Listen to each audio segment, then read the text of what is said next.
মাঝে মানব সম্প্রদায়কে মর্যাদার আসনে অভিষিক্ত করেছেন।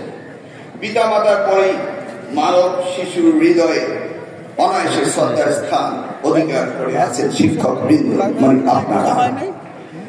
বিশ্ব শিক্ষক দিবসে সমগ্র শিক্ষকদের জানাচ্ছি সহস্র সালাম। পৃথিবীতে শিক্ষকদের মর্যাদার আসন উঁচুতে হলে বাংলাদেশের শিক্ষক সমাজ এখনো অবহেলিত ও লাঞ্ছিত। আমি আর বলতে চাচ্ছি না। তার মানে উনি আপনাদের শিক্ষকদের মনিকোঠায় রয়েছেন, শিক্ষকদের সকল দাবি দেওয়া জানেন এবং উনি অনুভব করেন এবং সেই জন্যই তিনি লিখেছেন। তারপরে কি আমরা আমাদের আগামী দিনের ভবিষ্যৎ জনাব তারেক রহমানকে যদি আমরা সরকারের দায়িত্বে পাই, তাহলে কি আমাদের আর কোনো দাবি করতে হবে? আপনাদের কি আজ জাতীয়করণের কোনো স্লোগান দিতে হবে? এটা কি আপনারা বিশ্বাস করেন? শহীদ রাষ্ট্রপতি জিয়াউর রহমান তিনি শিক্ষকদেরকে সম্মান দিয়ে 50 ভাগ বেতন দিয়েছিলেন, মনে রয়েছে আপনাদের নিশ্চয়ই। পরবর্তীতে দেশনেত্রী বেগম খালেদা জিয়া জোটের সরকার গঠন করার পরে তিনি আপনাদেরকে উন্নীত করেছেন, দিয়েছিলেন আপনাদের অবসর ভাতা, দিয়েছিলেন আপনাদের কল্যাণ ট্রাস্ট নিজ উদ্যোগে, মনে আছে আপনাদের? শিক্ষকদের জন্য তিনি করেছিলেন নিবন্ধন। আজকে বাংলাদেশের প্রতিটি শিক্ষা প্রতিষ্ঠানে উপযুক্ত শিক্ষকরা নিয়োগ পাচ্ছে। এটি কি করেছিলেন দেশনেত্রী বেগম খালেদা জিয়া। আমার সময় অর্থাৎ আমি নকল প্রতিবন্ধকের জন্য অগ্রণী ভূমিকা নিয়েছিলাম। আজকে আপনারা যাকে পর্দায় দেখতে পেয়েছেন তিনি সেদিন আমাকে উৎসাহিত করেছিলেন নকল প্রতিবন্ধকের কাজ করার জন্য সেদিন করেছিলাম। আপনারা যদি ভবিষ্যতের কথা চিন্তা করেন, আমি নিশ্চিত বলতে পারি যদি জাতীয়তাবাদী দল সরকার গঠন করে আর আমার নেতা সরকার প্রধান হয়, আপনাদের কোনো দাবি অপূর্ণ থাকবে না, থাকতে পারে না।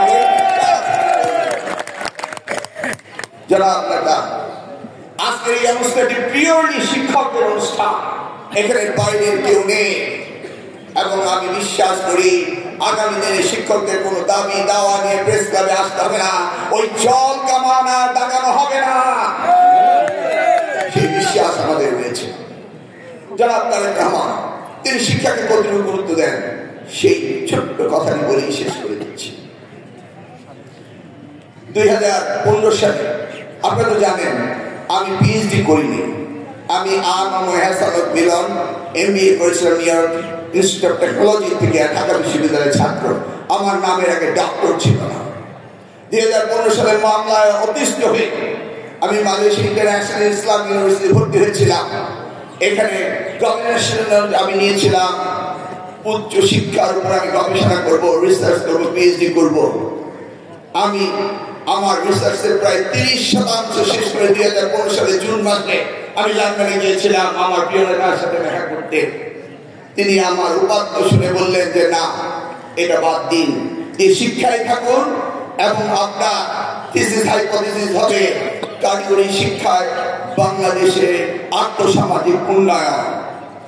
এই কথাটি তিনি সেদিন আমাকে বলছিলেন এবং পরবর্তীতে আমি মালয়েশিয়া ইন্টারন্যাশনাল ইসলামিক ইউনিভার্সিটি থেকে আমি human capital and socio-economic development to technical and vocational education in Bangladesh সেটা আমি শেষ করি। আমি সেদিন উপলব্ধি করতে পেরেছিলাম এই নেতা সেই নেতা যিনি শহীদের উত্তরসূরি হিসাবে আগামী দিনে বাংলাদেশকে গড়ে তুলতে হবে, এদেশের জনগণকে মানব সম্পদে রূপান্তরিত করতে হবে, এই বিশ্বাস তিনি ধারণ করেন, পালন করেন।